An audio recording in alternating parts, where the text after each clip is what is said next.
Гледате 360 степени.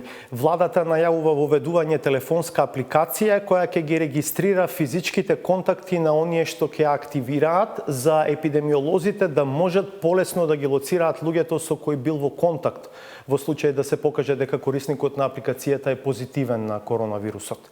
Најавите ги вознемирија духовите во дел од јавноста и ги наметнаа прашањата за тоа дали може да се злоупотребуваат личните податоци на граѓаните и дали е ова нов современ тип на следење. За ова вечерва ќе разговарам со Рания Пировска, извршна директорка на Хелсиншкиот комитет, која имаме на видеоврска. Пировска, добро вечер, благодарам што сте дел од 360 степени. Добро вечер. Пред да ви го поставам првото прашање, ќе ве поканам заедно да одгледаме дел од синокешниот настап на министерот Дамјан Манчевски во емисијата Вин-Вин на телевизија Телма, на која кажува детали за начинот на кој што ќе функционира апликацијата. Навистина се обидовме и успеавме во тоа да најдеме технолошко решение кое што ќе заврши работата што е потребно, односно ќе им го даде потребниот одговор на епидемиолозите со кого сме биле во контакт во последните 14 дена, а при тоа да не е инвазивно. Значи да нема никаков допир со нашите лични податоци. Што прави апликацијата просто опишано?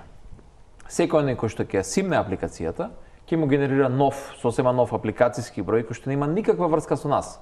Со нашиот датум на раѓање, мобилен телефон, матичен број, нема никаква врска со нас. Сушност ќе биде код. Нов код, кој што до сега воопшто сме го немале. И кога ќе дојдеме во радиус од 2-3 метри, тоа се калибрира согласно потребите на епидемиолозите, нашиот мобилен уред ќе ги зачува кодовите на уредите што биле во наш радиус, во наша близина.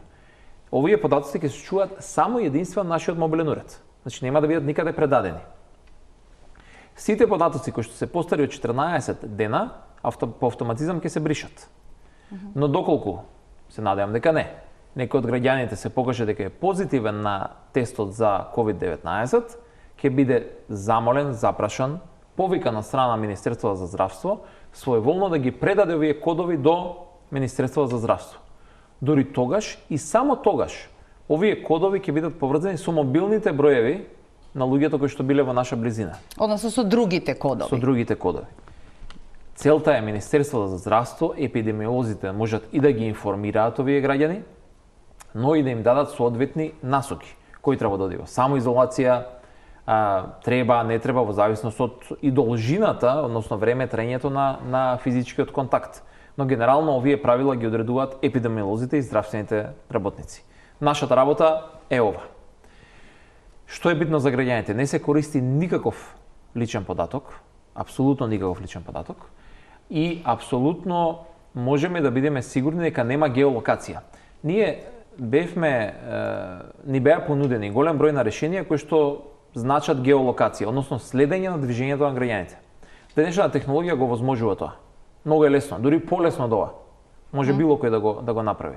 Но ние се решивме за нешто вакво, што прво значи заштита на приватноста, заштита на личните права и слободи на граѓаните, нема злоупотреба на лични податоци, а сепак ја заврши работата што ни е потребно.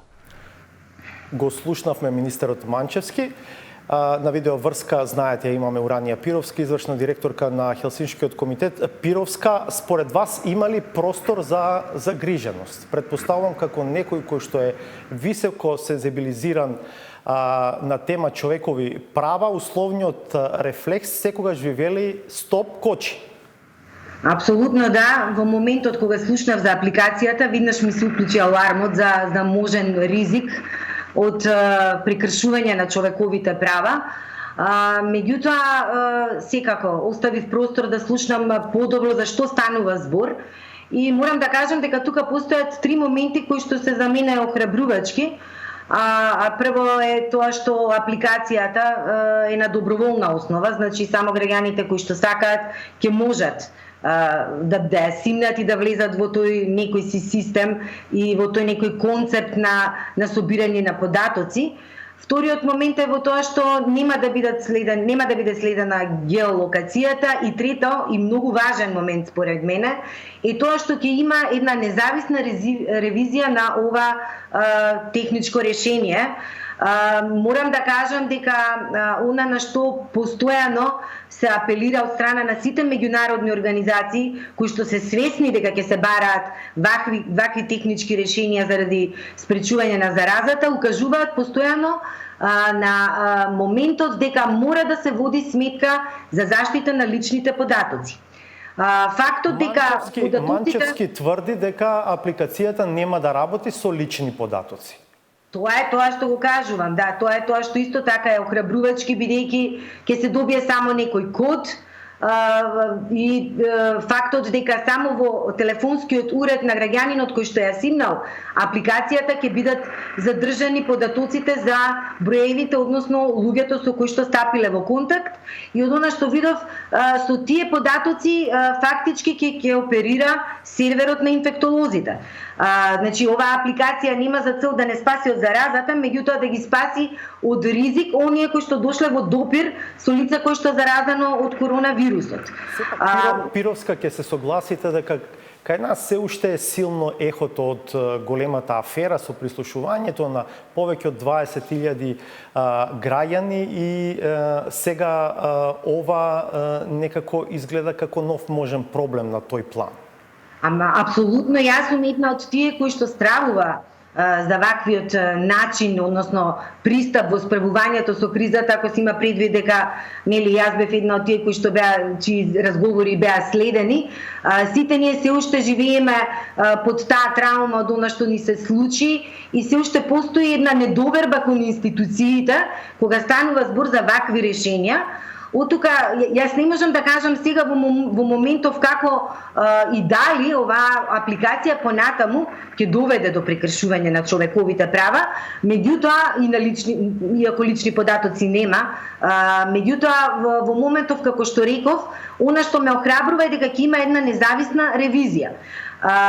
Секако дека ќе мора да се води сметка и да се потврди фактот дека податоците генерирани во уред, телефонскиот уред, после 14 дена ќе бидат бришани. Тоа е многу важен момент. Ние на почетокот на кризата, она од што стравувавме е прво да не се објавуваат имињата на луѓето кои што се заразени со коронавирус заради можна стигматизација, заради можни прекршувања на нивните права. Јас воопшто не сум зачудена што голем дел од граѓаните стравуваат дека оваа апликација може да биде вовед можеби во некакви си злоупотреби на човековите права. Пак ќе речам, ние сме се уште држава со кревка демократија и гледаме што се случува во државите каде што постои тоталитаризам и како властите таму оваа вонредна состојба ја злоупотребуваат за да добијат поголема моќ и воведуваат практики кои што се апсолутно тоталитарни и во голема мера ги прекршуваат човековите права. Тоа што го зборува владата првично и министерот Манчевски звучи, изгледа добронамерно, но како што велите и вие, не е лошо да бидеме предпазливи и да следиме се што ќе се случува со таа. Ќе мора да се следи и ќе мора да се слушнат мислењата на таа независна ревизија. Јас би препорачала, освен лица кои што се разбираат, да речем, во таа технологија, дека не е лошо да има и независни представници, можеби па и од граѓанскиот сектор, кои што би имале увид во тоа како таа апликација понатаму ќе функционира и како таа ќе влијае на човековите права и слободи. Пировска, вашите активности генерално се фокусирани на следење на состојбата со човековите права на луѓето во затворите и притворите. Сведоци сме дека еден притвореник во истражниот затвор, во затворот Скопје, позитивен на коронавирус, па таму сега вонредно се тестираат притвореници, стражари и други вработени во затворот. Имате ли увид подиректно, сте разговарали ли со некој од надлежните повиканите за состојбата во затворите? Па јас од самиот момент на прогласувањето на вонредната состојба се фокусирав на ризичните групи. Односно, оние луѓе кои што во вакви услови и во вакви ограничувања можат да бидат највеќе погодени и нивните права да бидат најзагрозени. Една од тие категории се секако притворениците и затворениците, и ние уште во првиот момент укажавме на тоа дека никако оваа состојба не сме да влие на загрозување на нивните права во установите каде што престојуваат. Јас сум во постојан контакт со управата за извршување на санкции и од првиот момент кога беше прогласена вонредна состојба, прво ги испитував дали казнено-поправните установи ги имаат сите услови за да можат да се заштитат, односно средства за дезинфекција, хигиенски услови за да може да се заштитат затворениците. Бев уверена од страна на управата за извршување на санкции дека се преземаат сите можни мерки за да бидат заштитени затворениците. Секако и тие се соочуваат со ограничување на одредени права и погодности како што е користењето на викенд. Меѓутоа ние во исто време поднесовме и препораки и до судовите и до управата за извршување на санкции. Секако до судовите велам заради тоа што ги следиме и правата на притворениците. Укажавме дека е многу добро во следниот период повеќе да бидат утврдувани алтернативните мерки отколку мерката притвор. Исто така да се утврди кои лица ги исполнуваат условите, односно можат да бидат во домашен притвор за да се растеретат казнено-поправните установи. Секако пред да бидат пуштени во домашен притвор да бидат тестирани за да се спречи можноста од ширење на заразата. Во текот на вчерашниот ден исто така бе во комуникација со управата за извршување на санкции, но и со министерот за здравство, за да видам кои мерки ќе се преземат во текот на денешниот ден за да се заштитат останатите притвореници. Како што гледам, во тек е тестирање во затворот Шутка. Јас апелирам на тоа да исто така и пробациските служби во следниот период утврдат кои затвореници ги исполнуваат условите за пробација, па на некој начин така да бидат растеретени казнено-поправните установи. Јас знам дека можеби нема капацитет за тоа да бидат истестирани сите затвореници, меѓутоа треба да се процени кои мерки можат да се преземат во овие услови. Свесна сум за тоа и свесна сум за капацитетите на нашата држава. Меѓутоа, државата при преземањето на сите мерки кои што значат ограничување на одредени права мора да водат сметка пред се на ризичните групи. Сега во вонреднава состојба гледам дека властите имаат слух за ризичните категории на граѓани, им даваат посебни дозволи. Тука веќе станува збор сега за лицата со попречености, за лицата со ретки болести. Единствено што ме загрижува е сепак дека лицата кои што се сместени во установи и кои што се лишени од слобода можат да претрпат одредени, да речем, прекршување на нивните права, а во моментов ние не сме во можност да вршиме мониторинг на тие установи. Единствената комуникација ни е преку управата за извршување на санкции, меѓутоа не можеме да ги провериме тие наводи. Добро, дали имате некаква друга специфична ситуација со која што се соочувате во овој период на вонредна состојба, која што неспорно е состојба во која што се ограничени човековите права? Па ние во најголем дел се занимаваме со работничките права во периодов и најголемиот дел од поплаките кои што ги добиваме се однесуваат на отпуштање на работници, највеќе во приватниот сектор. Но исто така ни се обраќаат и граѓани кои што не можат да остварат одредени своји права заради ограничувачките правила на движење. Например, во последно време добиваме исто така представки од родители кои што не можат да остварат видување со детето со кое што не живеат, односно станува збор за деца на разведени родители, детето живее со едниот родител, другиот родител има право на видување, меѓутоа поради полицискиот час, поради ограниченоста на движењето не можат да го остварат ова свое право. И што е вашата препорака во тие ситуации? Центрите за социјална работа ќе мораат да заземат одреден став како да ги регулираат односите помеѓу децата и родителите во овој период. Ќе мораат да изнајдат некакво привремено решение за да можат и понатаму да се остваруваат овие видувања.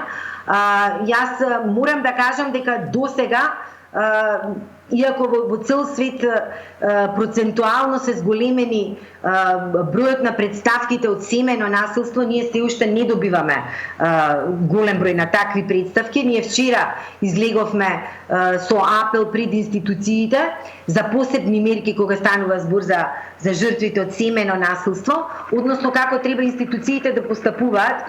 Во најголем дел нашите мерки се однесуваат на тоа да се заштити пред се жртвата, односно промптно да интервенираат установите и секако Министерството за внатрешни работи, со тоа што веднаш ќе биде отстранет насилникот. Морам да кажам и морам да апелирам дека во вакви услови навистина некои луѓе фактот дека се дома за нив представува најголема казна. И тоа највеќе станува збор нели за луѓето кои што се во најголем процент жените кои што се жртви на семејно насилство. Добро, Пировска, благодарам што бевте дел од 360 степени. Молам, благодарам на поканата. Ние продолжуваме понатаму со емисијата.